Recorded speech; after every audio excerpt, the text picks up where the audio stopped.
It's mid-December and everywhere you look, the world has transformed.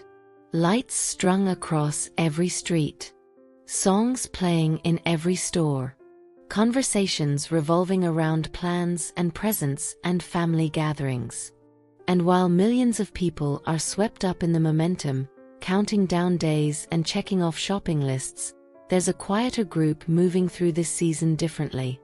They're not participating, not celebrating, not caught up in the cultural wave that seems to pull everyone else along. Maybe you're one of them. Maybe you've watched this annual phenomenon from the outside, year after year, feeling something complex that you've never quite been able to name. Is it relief? Is it isolation? Is it freedom, or is it loneliness? Today we're exploring the psychology behind choosing not to celebrate Christmas, and what that choice reveals about identity, belonging, social pressure, and the courage it takes to live differently in a world that expects everyone to participate in the same rituals at the same time.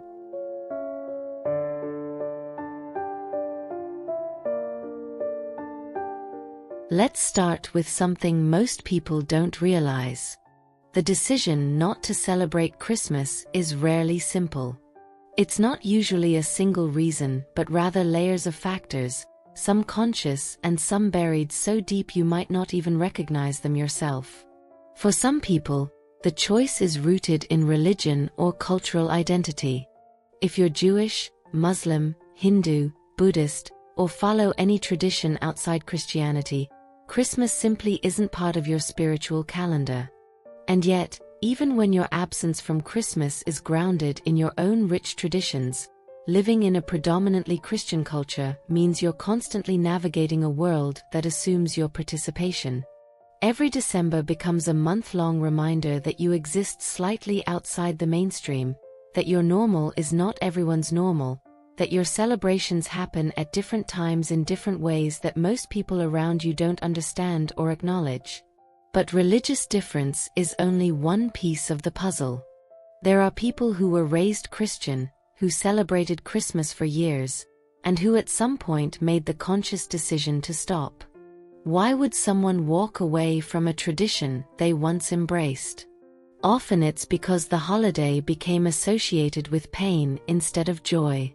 Perhaps Christmas was the time when family conflict erupted most intensely. Perhaps it became a stage for dysfunction, a yearly gathering where old wounds reopened and unresolved tensions played out in front of a decorated tree. Psychologist Carl Rogers wrote extensively about the gap between our authentic self and the self we perform for others, and Christmas can become the ultimate performance. You're expected to be joyful, grateful, loving, connected.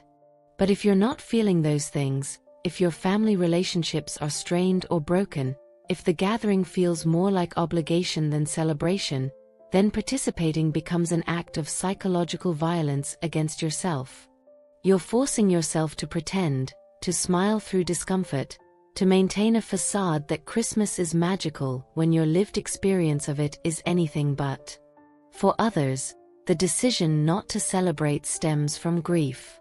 Christmas can be unbearable when someone you love is missing from it.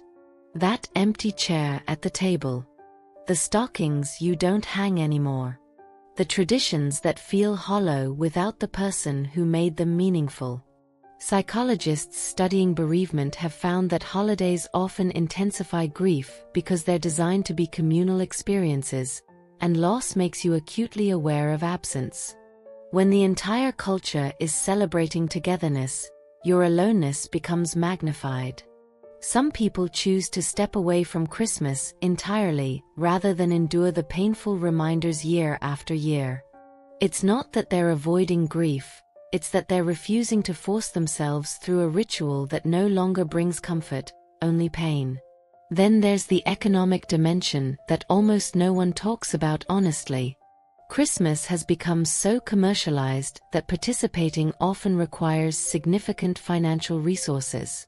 The gifts, the decorations, the special meals, the travel, it all costs money.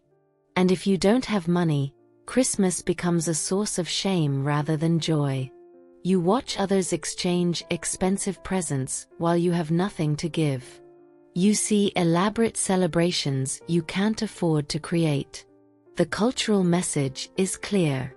Christmas is about abundance, and if you can't provide abundance, you're failing. Psychologist Abraham Maslow's hierarchy of needs reminds us that people focus on survival first, and when you're struggling to meet basic needs, participating in consumer-driven holiday rituals feels absurd. Some people opt out of Christmas not because they want to, but because they can't afford to participate in the version of Christmas that culture expects, and opting out entirely feels more dignified than participating inadequately. But perhaps the most psychologically complex reason people don't celebrate Christmas is simply because they've examined the tradition and decided it doesn't align with their values. They see the consumerism and reject it. They recognize the environmental waste and want no part in it. They observe the stress and debt people accumulate for one day and think this doesn't make sense. This is what psychologist Eric Fromm called critical consciousness, the ability to step back from cultural norms and evaluate whether they actually serve human well-being. Most people celebrate Christmas because everyone else does, because they always have, because it's what's expected. But some people ask why, and when the answers don't satisfy them, they choose differently. This isn't rebellion for its own sake. It's autonomy. It's the psychological health that comes from living according to your own examined values rather than unconsciously following the crowd. What makes this choice so psychologically challenging is the social pressure that surrounds it. From November through January, the entire culture operates on the assumption that everyone celebrates Christmas. Stores, media, schools, workplaces, all are structured around Christmas. Colleagues ask, "What are you doing for Christmas?" not whether you celebrate. Family members expect your participation and interpret your absence as rejection. Friends don't understand why you'd skip the most wonderful time of the year. This constant low-grade pressure to conform creates what psychologists call minority stress. You're part of a group that exists outside the dominant cultural norm, and that position requires constant navigation. You're explaining yourself repeatedly, justifying your choices, managing other people's confusion or disappointment or judgment. And the judgment can be intense. People who don't celebrate Christmas are often viewed with suspicion. What's wrong with you that you don't like Christmas? Are you depressed? Are you angry? Are you just trying to be difficult? The assumption is that participation is normal and healthy, so non-participation must indicate some kind of problem. But psychologically, the opposite is often true.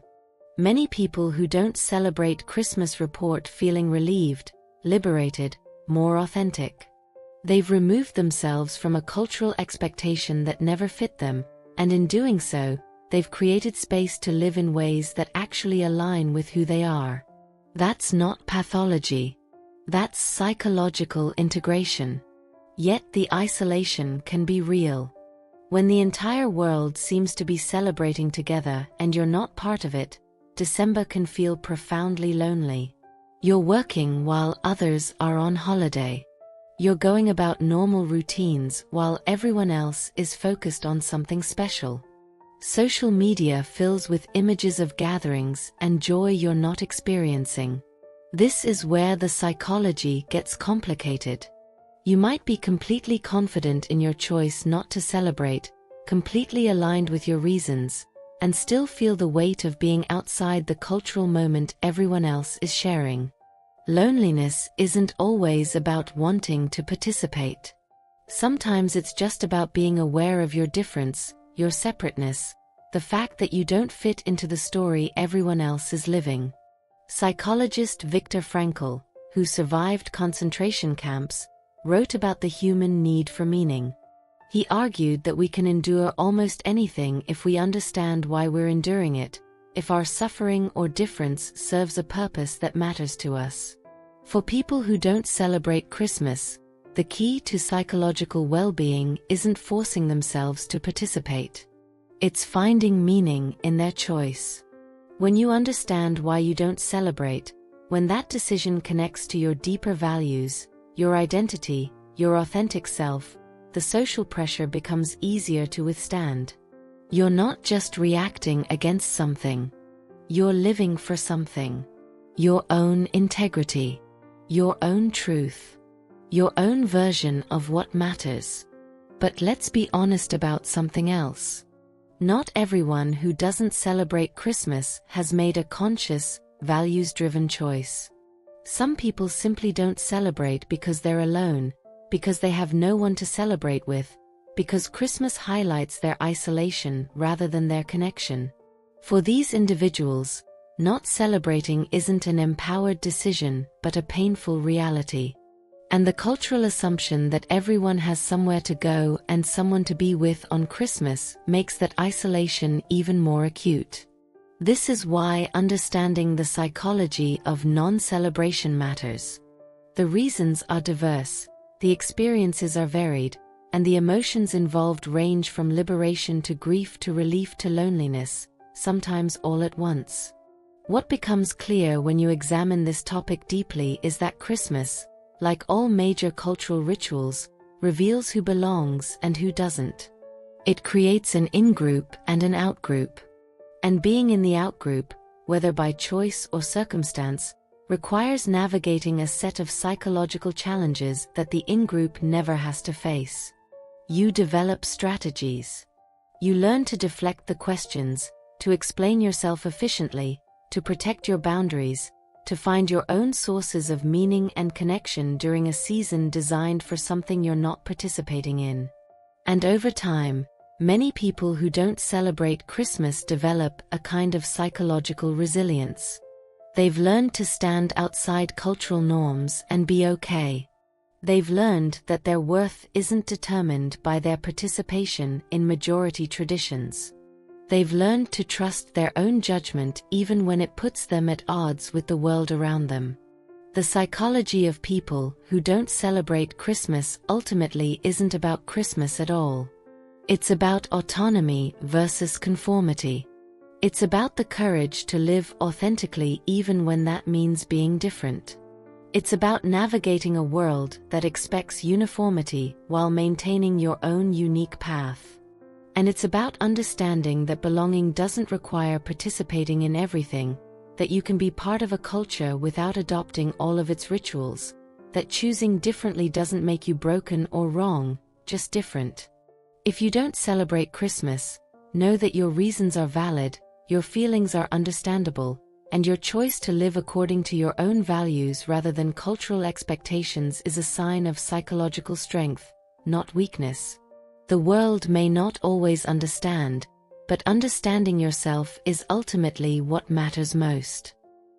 If this resonated with you, share your thoughts in the comments.